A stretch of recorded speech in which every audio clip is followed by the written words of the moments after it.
ഒരു air filter വിചാരിച്ചാൽ മതി നമ്മുടെ വാഹനത്തിൻ്റെ മൈലേജ്, പവർ, എൻജിൻ പണി ഈ കാര്യങ്ങളൊക്കെ ഉണ്ടാക്കാൻ ഒരു ചെറിയൊരു എയർ ഫിൽട്ടർ വിചാരിച്ചാൽ മതി. അതായത് ഹായ് നമസ്കാരം, ഞാൻ രാകേഷ് എം ജി. ഇന്നിപ്പോൾ ഞാൻ പറയാൻ പോകുന്നൊരു കാര്യം എന്ന് പറഞ്ഞാൽ നമ്മുടെ വാഹനത്തിൻ്റെ എയർ ഫിൽട്ടർ പറയുമ്പോൾ ഒരു ചെറിയൊരു സംഗതി, അതായത് ഒരു എയർ ഫിൽട്ടർ അത്രയേ ഉള്ളൂ. പക്ഷേ ഈ എയർ ഫിൽട്ടർ ചെയ്യുന്നൊരു ജോലി എന്ന് പറഞ്ഞാൽ ഭയങ്കര വലുതാണ്. എയർ ഫിൽട്ടറിന് ഒരു കംപ്ലൈൻറ്റ് ഉണ്ടെന്നുണ്ടെങ്കിൽ തന്നെ നമ്മുടെ വാഹനത്തിൻ്റെ എൻജിൻ പണി വരെ വരാം. അതായത് ഓയിൽ കൺസപ്ഷൻ വരെ നമ്മുടെ വാഹനത്തിൽ കൂടുന്നുണ്ട്. അപ്പോൾ കുറച്ച് പേർക്കെങ്കിലും സംശയം തോന്നും, അതെന്നാ അങ്ങനെ? കാരണം ഈ എയർ ഫിൽട്ടർ നമ്മുടെ കിലോമീറ്റർ ആയിട്ടില്ല, മാറേണ്ട ആവശ്യമില്ല, അല്ലെങ്കിൽ പൊടി കൂടുതലായിട്ടില്ല എന്നൊക്കെ ചിന്തിച്ച് മാറ്റാതെ ഇരിക്കുന്ന ആൾക്കാർക്ക് വേണ്ടിയാണ് ഞാൻ ഈ ഒരു വീഡിയോ ചെയ്യുന്നത്. അപ്പോൾ എല്ലാവർക്കും welcome back to my channel M G tech explore.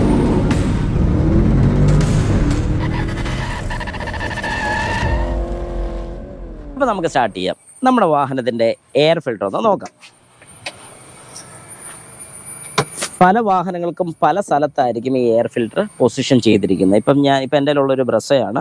ബ്രസയുടെ air filter വരുന്നത് ഈ ഒരു പോർഷനിലാണ്. പലപ്പോഴും വളരെ സിമ്പിളായിട്ട് അഴിച്ച് നോക്കാൻ പറ്റുന്ന രീതിക്കാണ് ഇത് കൊടുത്തിരിക്കുന്നത്. അപ്പോൾ വലിയ റിസ്കി ഒന്നുമല്ല, എന്നാലും നമ്മളിത് ജസ്റ്റ് ഒന്ന് അഴിച്ച് നോക്കണം. അപ്പോൾ ഒരു എയർ ഫിൽട്ടർ ഇങ്ങനെ എടുത്ത് നോക്കിക്കഴിയുമ്പോൾ ഇതിലെ നമ്മുടെ എയർ, ക്ലീൻ എയർ നേരെ മേളിൽ കൂടെ ഇതിലോട്ട് പോകുന്നു. അപ്പോൾ കുറച്ച് പേർക്കെങ്കിലും സംശയം തോന്നുമായിരിക്കും, ഇതിലെ എയർ വലിക്കുന്നു, ഇതിലേ വന്ന് ഇങ്ങനെ ചുമ്മാ കയറി പോവല്ലേ? അല്ല, ഇതിൻ്റെ പരിപാടി ഞാൻ ജസ്റ്റ് ഒന്ന് കാണിച്ചു തരാം. അതായത് ഇതിലെ എയർ വലിച്ച് ആ എയർ ഇതിനകത്ത് കയറും. ഇതിലേ കയറി ഒരു ചെറിയൊരു ഫിൽട്രേഷൻ ഇവിടെ നടക്കുന്നുണ്ട്. വലിയ കരിയിലയോ അങ്ങനെയൊക്കെ കയറിയിട്ടുണ്ടെങ്കിൽ അതെല്ലാം ഒന്ന് ബ്ലോക്ക് ആക്കാൻ വേണ്ടി ഇവിടെ ഒരു നെറ്റ് കാണാം. ഈ നെറ്റിനകത്തൂടെ കയറി ഇതിൻ്റെ അടിയിലോട്ടാണ് വരുന്നത്. ഇവിടെ മേളത്തെ പോർഷൻ നോക്കിക്കഴിഞ്ഞാൽ നിങ്ങൾക്ക് കാണാൻ പറ്റും. ഇതിലേ വന്ന് ഇവിടെ സ്റ്റോപ്പ് ആവുക. അപ്പം ബാക്കി ഇതിലെയാണ് കയറുന്നത്. ഇതിലേ കയറി ഇതിലേ വന്ന് ഇതിനകത്തുകൂടെ, അതായത് ഇതിൻ്റെ അടിയിൽ കൂടെ എയർ കയറി മേളിലോട്ട് പോകും. അപ്പം ഫുള്ള് ഡസ്റ്റ് വരുന്ന പോർഷൻ ഇതാണ്, കണ്ടോ? ഏകദേശം 40,000 കിലോമീറ്ററിൽ ഇത് മാറിയതാണ്. ഇപ്പോൾ പിന്നെയും ഡസ്റ്റി ആയി വരുന്നുണ്ട്. അതായത് എയർ ഫിൽട്ടർ ശരിക്കും മാറേണ്ട ഒരു പീരീഡ് എന്ന് പറഞ്ഞാൽ 40,000 കിലോമീറ്ററിലാണ് മാറേണ്ടത്. അത് ഓരോ വാഹനത്തിനും ഡിപ്പെൻസ് ആണ്. ഞാൻ ഡിപ്പെൻസ് എന്ന് എടുത്ത് പറയുന്നതിൻ്റെ കാര്യം 40,000 കിലോമീറ്ററാണ് ഇതിൻ്റെ പീരീഡ് പറയുന്നത്. പക്ഷേ 40,000 വരെ മാറാതെ നിൽക്കണോ എന്ന് ചോദിച്ചു കഴിഞ്ഞാൽ നിങ്ങളുടെ ഡ്രൈവിംഗ് കണ്ടീഷൻ അതൊരു വലിയ കാര്യമാണ്. കാരണം നിങ്ങൾ ഡ്രൈവ് ചെയ്യുന്ന സ്ഥലം നല്ല ഡസ്റ്റി ആയിട്ടുള്ള സ്ഥലമാണെങ്കിൽ ഒരു കാരണവശാലും 40,000 കിലോമീറ്റർ വരെ കൊണ്ടുപോകരുത്. കാരണം 40,000 കിലോമീറ്റർ വരെ കൊണ്ടുപോയി കഴിഞ്ഞാൽ ഇത് പെട്ടെന്ന് ബ്ലോക്ക് ആവുകയും ചെയ്യും. നമ്മുടെ വാഹനത്തിലോട്ട് എയർ കിട്ടാതെ വരും. അപ്പം നമ്മൾ ചിന്തിക്കേണ്ട കാര്യം, എയർ ഫിൽട്ടർ എന്ന് പറഞ്ഞാൽ നമ്മൾ ശ്വസിക്കുന്നത് പോലെ തന്നെ. അതായത് മൂക്ക് പൊത്തി നിങ്ങളോട് ഓടാൻ പറഞ്ഞു കഴിഞ്ഞാൽ ഓടാം, നമുക്ക് വായിക്കാത്തൂടെ ശ്വാസം എടുക്കാം. പക്ഷേ ഫുള്ളായിട്ട് നമുക്ക് ആ ഒരു പവർ ഔട്ട്പുട്ട് കിട്ടുമോ? അതായത് നമ്മുടെ ശരീരത്തിന് ആ ഫുൾ പവർ ഔട്ട്പുട്ട് കിട്ടുമോ നിങ്ങളൊന്ന് ചിന്തിച്ചാൽ മതി. കിട്ടത്തില്ല. മൂക്ക് പൊത്തിക്കഴിഞ്ഞാൽ വായിക്കൂടെ ശ്വാസം വലിച്ചാലും നമ്മൾ ഉദ്ദേശിക്കുന്ന ആ ഒരു പവർ കിട്ടത്തില്ല. സെയിം രീതി തന്നെയാണ് ഇവിടെയും സംഭവിക്കുന്നത്. എയർ ഫിൽട്ടർ ബ്ലോക്ക് ആയി പോയി കഴിഞ്ഞാൽ ഒരു കാരണവശാലും നമ്മുടെ വാഹനത്തിൻ്റെ എൻജിനിൽ ഈ പറയുന്നൊരു പവർ കിട്ടത്തില്ല. പിന്നെ രണ്ടാമത്തെ കാര്യം, എങ്ങനെയാണ് ഈ ഒരു പെട്രോൾ വാഹനം, ഇപ്പം നമ്മുടെ ഉള്ളൊരു പെട്രോൾ വാഹനമാണ് ഇത്, നാച്ചുറലി ആസ്പിറേറ്റഡ് എൻജിനാണ് വരുന്നത്. നാച്ചുറലി ആസ്പിറേറ്റഡ് എന്ന് പറഞ്ഞു കഴിഞ്ഞാൽ സ്വയം എയർ വലിക്കുന്നു. അതായത് നമ്മൾ സാധാരണ ശ്വാസം വലിക്കുന്ന പോലെ തന്നെ ഇതും ശ്വാസം വലിക്കുകയാണ്. അതായത് ഇതെങ്ങനെ വലിക്കുന്നു എന്ന് ചോദിച്ചു കഴിഞ്ഞാൽ കുറച്ച് എൻജിൻ സൈഡിലോട്ടൊരു ചെറിയ രീതിക്ക് ഒന്ന് പറഞ്ഞു പോയേക്കാം. പിസ്റ്റൺ എന്ന് പറയുന്നൊരു യൂണിറ്റ് വരുന്നുണ്ട്. അതാണ് നമ്മുടെ എൻജിൻ്റെ പവർ പ്രൊഡ്യൂസ് ചെയ്യാൻ വേണ്ടി യൂസ് ചെയ്യുന്നൊരു വസ്തു. ഈ പിസ്റ്റൺ താഴോട്ട് വലിക്കുമ്പോൾ സക്ഷൻ സ്ട്രോക്കാണ് ഉണ്ടാകുന്നത്. സക്ഷൻ എന്ന് പറഞ്ഞു കഴിഞ്ഞാൽ നമ്മൾ ജ്യൂസൊക്കെ കുടിക്കാൻ വേണ്ടി ഇങ്ങനെ വലിക്കത്തില്ലേ, ഇതിനെയാണ് സക്ഷൻ സ്ട്രോക്ക് എന്ന് പറയുന്നത്. അങ്ങനെ പിസ്റ്റൺ താഴോട്ട് വലിക്കുന്ന സമയത്താണ് എയർ വലിക്കുന്നത്. ആ എയർ വലിക്കുന്ന സെയിം രീതിയിൽ നിന്നാണ് ഇത് ഔട്ട്സൈഡിൽ നിന്നും എയർ ഫിൽട്ടർ വഴി ഈ ഹോസിൽ കൂടെ കയറി ത്രോട്ടിൽ ബോഡി വഴി നേരെ നമ്മുടെ ഇൻലെറ്റ് മാനിഫോൾഡ് വഴി അകത്തോട്ട് കയറുന്നത്. അങ്ങനെയാണ് ഇതിൻ്റെ പരിപാടി നടക്കുന്നത്. അതേ സ്ഥാനത്ത് എയർ ഇതിലെ വലിക്കാൻ പറ്റിയില്ലെങ്കിലോ നിങ്ങളൊന്ന് ചിന്തിച്ച് നോക്കുക. അതായത് ആ എയർ ഫിൽട്ടർ ഫുൾ അടവാണ്. അങ്ങനെ എയർ ഫിൽട്ടർ ഫുൾ അടഞ്ഞിരിക്കുകയാണെന്നുണ്ടെങ്കിൽ എയർ വലിക്കാൻ കിട്ടത്തില്ല. വലിക്കുന്ന സമയത്ത് അവിടെ എന്താ വരുന്നത്, എയർ വരത്തില്ല.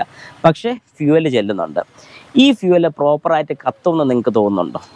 ഒരു കാരണവശാലും കത്തത്തില്ല.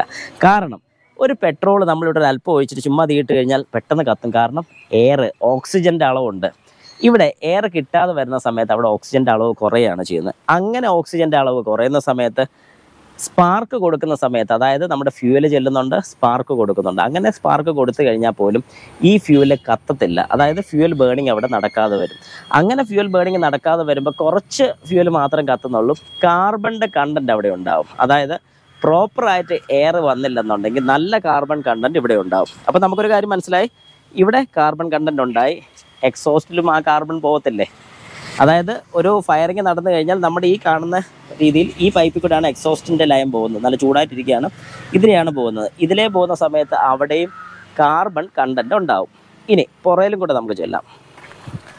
നമ്മുടെ വാഹനത്തിൻ്റെ എക്സോസ്റ്റ് പോകുന്ന സമയത്ത് ഈ ഒരു എക്സോസ്റ്റ് പൈപ്പിൽ, അതായത് ഈ എക്സോസ്റ്റ് പൈപ്പിനകത്തും കാർബൺ കണ്ടൻറ്റ് വരും. ഇതിപ്പോൾ എൻ്റെ കയ്യിലെ എയർ ഫിൽറ്ററിൻ്റെയാണ്, ഇവിടെയും കാർബൺ കണ്ടൻറ്റ് വരും.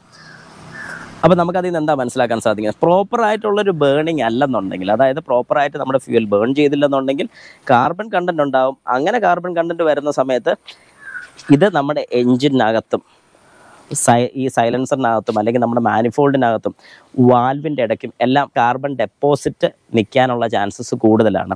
അങ്ങനെ കാർബൺ ഡെപ്പോസിറ്റ് നിൽക്കുന്ന സമയത്ത് എന്ത് സംഭവിക്കുമെന്ന് ചോദിച്ചു കഴിഞ്ഞാൽ, കുറച്ച് നാൾ കഴിയുമ്പോഴത്തേക്ക്, അതായത് ഉടനെ അല്ല, കുറേ കാലം കഴിയുമ്പോഴത്തേക്കും വാഹനത്തിന് pulling less, mileage less, carbon കൂടുതലുള്ളതുകൊണ്ട് എൻജിൻ ഓയിൽ പെട്ടെന്ന് കറക്കുന്നു.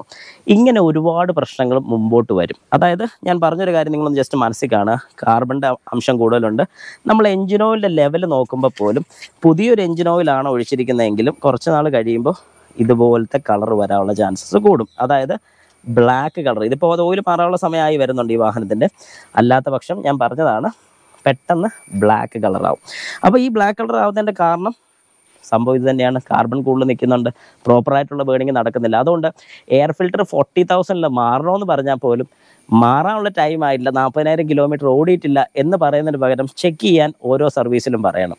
അവരോട് ചെക്ക് ചെയ്യാൻ പറഞ്ഞിട്ട് അത് എയർ അടിച്ച് ക്ലീൻ ചെയ്യാൻ റെക്കമെൻഡ് ചെയ്യരുത്. ഡസ്റ്റി ആയിട്ടുണ്ട്, ഇപ്പോൾ ഈ ഒരു കണ്ടീഷൻ ആയിട്ടുണ്ടെങ്കിൽ ഉറപ്പായിട്ട് ഇത് റീപ്ലേസ് ചെയ്യണം. ഞാൻ അടുത്ത ദിവസം തന്നെ ഇത് മാറും. അപ്പം ഈ കണ്ടീഷനിലാണെന്നുണ്ടെങ്കിൽ നമ്മൾ ഉറപ്പായിട്ട് എയർ ഫിൽറ്റർ നമ്മൾ മാറി വിടണം. ഇതുപോലെ തന്നെ പ്രധാനമാണ് നമ്മുടെ സ്പാർക്ക് പ്ലഗ്. ഇപ്പോൾ ശരിക്കും പറഞ്ഞു കഴിഞ്ഞാൽ ഈ എയർ ഫിൽറ്ററിൻ്റെ കണ്ടീഷൻ മോശമാണെങ്കിൽ ഇതിനകത്തുള്ള ഓരോ പ്ലഗ് അഴിച്ച് നോക്കി കഴിയുമ്പോഴത്തേക്കും നമുക്കറിയാം പ്ലഗ് ബ്ലാക്ക് കളറായിരിക്കും. അതായത് കാർബൺ ഡെപ്പോസിറ്റ് സ്പാർക്ക് പ്ലഗിൽ കൂടുതലായിരിക്കും. അങ്ങനെ കാർബൺ ഡെപ്പോസിറ്റ് കൂടുതലാണെന്നുണ്ടെങ്കിൽ ഈ പറഞ്ഞ പോലെ പ്രോപ്പറായിട്ടുള്ള ബേണിങ് നടക്കത്തില്ല, ഫയറിങ് നടക്കത്തില്ല, വാഹനത്തിൻ്റെ പുള്ളിങ് ലെസ് ഉണ്ടാവും, മൈലേജ് കുറവുണ്ടാവും. ഇങ്ങനെയൊക്കെ ഒരുപാട് പ്രശ്നങ്ങൾ വരുന്നുണ്ട്. ഇനി ഓയിലിൻ്റെ ലെവൽ കുറയുന്നതിൻ്റെ കാര്യം, ഇപ്പം ഞാൻ ഈ പറഞ്ഞ പോലെ കാർബൺ കണ്ടൻറ്റ് കൂടുന്ന സമയത്ത് ഓയിലിന് കട്ടി കൂടും, ബാക്കിയുള്ള റിങ്സും കാര്യങ്ങൾക്കും എല്ലാം പ്രശ്നം വരും. അതായത് ഈ ഓയിലാണ് നമ്മുടെ വാഹനത്തിൽ ഫുള്ള് സർക്കുലേറ്റ് ചെയ്ത് കാർബൺ കണ്ടൻസും കാര്യങ്ങളെല്ലാം സ്വയം വലിച്ചെടുത്ത് ഫിൽറ്ററിൽ കൊണ്ടുവന്ന് ഓയിൽ ഫിൽറ്റർ ചെയ്താണ് ഇതിലെ സർക്കുലേഷനൊക്കെ നടക്കുന്നത്. പക്ഷേ ഈ പറയുന്ന ഓയിലിനും കംപ്ലൈൻറ്റ് വരും, കാർബൺ കൂടിക്കഴിഞ്ഞാൽ അത് കറക്കും. അങ്ങനെ കറുത്ത് കഴിഞ്ഞാൽ ബെയറിങ്സും കാര്യങ്ങളൊക്കെ തേയ്മാനം കൂടും. ഇതിനകത്തുള്ള എഞ്ചിനകത്തുള്ള ബെയറിങ്സ് ആണ് ഞാൻ പറഞ്ഞത്, അതിനൊക്കെ തേയ്മാനം കൂടും, വാൽവിന് തേയ്മാനം കൂടും. വാൽവിന് തേയ്മാനം കൂടിക്കഴിഞ്ഞാൽ അതിലെ ഓയിൽ ഇറങ്ങി കത്താനുള്ള ചാൻസസ് ഉണ്ട്. അപ്പോൾ ഈ കാര്യങ്ങളെല്ലാം ഈ ഒരു ചെറിയ എയർ ഫിൽറ്റർ കാരണമല്ല ഉണ്ടായത്. എയർ ഫിൽറ്റർ കൂടി പോയി കഴിഞ്ഞാൽ ഒരു 550-600 രൂപ ആ റേഞ്ചിനകത്ത് എയർ ഫിൽറ്റർ വരുന്നുള്ളൂ. ഈ ഒരു 600 രൂപ നമ്മൾ മുടക്കാൻ വേണ്ടി ഇപ്പോൾ ഒരു മടി കാണിച്ചപ്പോൾ എന്താണ് സംഭവിച്ചത്? ഈ പറഞ്ഞ പ്രശ്നങ്ങളൊക്കെ ഉണ്ടായി. അതായത് ഒരു എയർ ഫിൽറ്റർ വിചാരിച്ചാൽ മതി നമ്മുടെ വാഹനത്തിൻ്റെ മൈലേജ്, പവർ, എൻജിൻ പണി, ഈ കാര്യങ്ങളൊക്കെ ഉണ്ടാക്കാൻ ഒരു ചെറിയൊരു എയർ ഫിൽറ്റർ വിചാരിച്ചാൽ മതി. അതായത് അപ്പോൾ നമ്മൾ ചിന്തിക്കുന്ന പോലെ എയർ ഫിൽറ്റർ എന്ന് പറഞ്ഞാൽ കാണാനൊരു ചെറിയ ഐറ്റം ആണെങ്കിലും അവനൊരു വ്യക്തി കാരണം എന്തൊക്കെ പ്രശ്നങ്ങൾ അവനെ കൊണ്ടുണ്ടാക്കാൻ സാധിച്ചു. ഞാൻ പറഞ്ഞൊരു ഐഡിയ നിങ്ങൾക്ക് കിട്ടിയെന്ന് ഞാൻ വിശ്വസിക്കുന്നു. അപ്പോൾ ഇത് മാത്രമല്ല, ഞാൻ വളരെ ചെറിയൊരു അറിവാണ് ഞാൻ നിങ്ങൾക്കിപ്പം ഷെയർ ചെയ്ത് തന്നത്.